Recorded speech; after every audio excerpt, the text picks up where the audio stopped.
Le 4 juillet, Independence Day, c'est sympa, on fait du barbecue, on va voir les feux d'artifice, mais qu'est-ce qu'on fait exactement? Je vous explique. Pour commencer, un peu de contexte. Il y a 13 colonies anglaises sur le territoire américain. Leurs noms, vous les connaissez. Il s'agit de la Georgie, New York, New Jersey, Massachusetts, etc.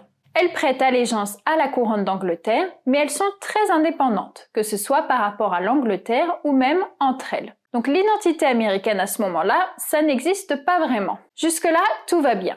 Mais à la suite de la guerre des 7 ans, appelée the French Indian War aux États-Unis, les relations entre l'Angleterre et les colonies d'Amérique vont commencer à se dégrader. Nous sommes en 1763 et l'Angleterre sort grand vainqueur de la guerre des 7 ans et acquit ainsi plus de territoire américain. Ok, mais ça inquiète les Amérindiens car la colonisation européenne est rarement un bon signe pour eux. Donc des conflits éclatent car ces derniers veulent protéger leurs terres. Mais au final, le roi anglais, George III, il en a assez de se battre, il a plus de sous car la guerre lui a coûté trop cher.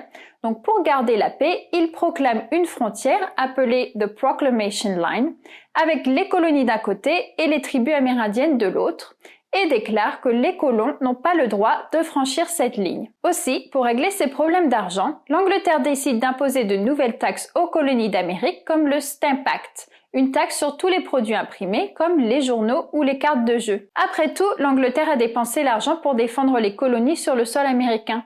Donc elle considère logique de les taxer pour se renflouer les poches. Mais ce qui dérange vraiment les colonies est le fait qu'elles ne soient pas représentées au Parlement anglais et donc n'ont pas leur mot à dire concernant les nouvelles lois et taxes qui leur sont imposées. C'est de là que vient la fameuse phrase « No taxation without representation ». Pas de taxes sans représentation. À ce moment-là, les colonies américaines veulent protéger leurs droits, mais elles sont loin de s'imaginer que ces événements vont mener à une guerre ou leur indépendance. Face à la colère des colonies, l'Angleterre décide de mettre fin au Stamp Act. Mais peu de temps après, elle crée les Townshend Acts, qui imposent des taxes sur tous les produits importés en Amérique, ce qui augmente les prix de beaucoup de biens de nécessité. Bien évidemment, les colonies ne sont pas ravies. Elles se révoltent et boycottent les produits taxés. L'Angleterre commence alors à envoyer ses Redcoats, des soldats anglais, nommés ainsi à cause de la couleur de leur uniforme, au Massachusetts, la colonie vue comme l'épicentre du conflit. Les colons se sentent de plus en plus écrasés par la royauté anglaise et des conflits éclatent entre les soldats et les habitants de Boston,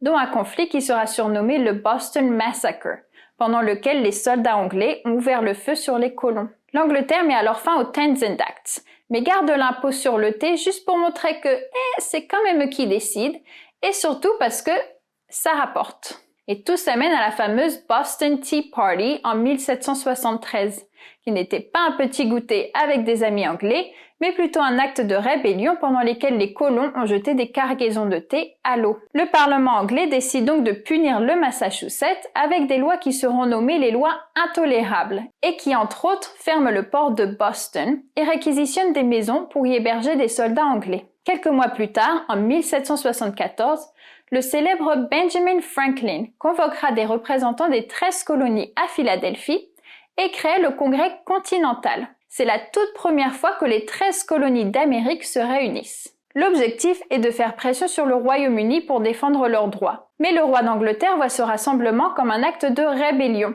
et des conflits éclatent au Massachusetts. Ce sont les célèbres batailles de Concord et Lexington.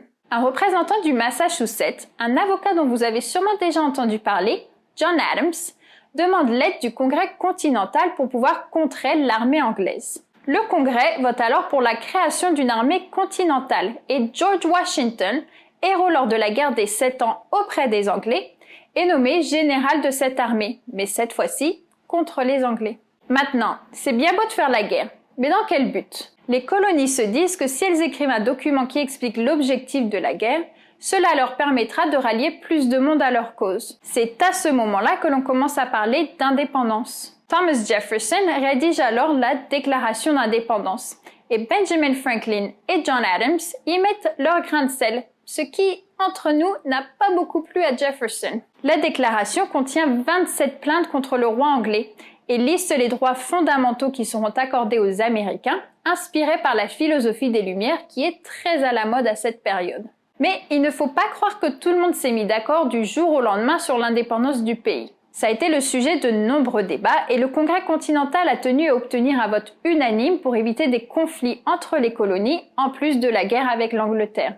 Le 4 juillet 1776 marque la date où toutes les colonies ont voté pour l'indépendance du pays à Philadelphie. Ce jour-là, les colonies deviennent enfin les États-Unis d'Amérique. Pour l'anecdote, le lieu où a été signée cette déclaration est surnommé Independence Hall, car notre cher petit général français, le marquis de Lafayette, aurait dit « This hall where you declared independence » lors d'une visite à Philadelphie. Bref, c'est cette date qui est ancrée dans l'histoire et célébrée tous les ans. Mais c'était seulement le début d'une guerre d'indépendance qui se terminera officiellement 7 ans plus tard avec le traité de Paris. Il est bon de préciser que sans l'aide des Français et nos célèbres Lafayette et Rochambeau, entre autres, les États-Unis n'auraient sûrement pas gagné cette guerre. Donc n'hésitez pas à le rappeler aux Américains qui disent que les Français ne font que de capituler.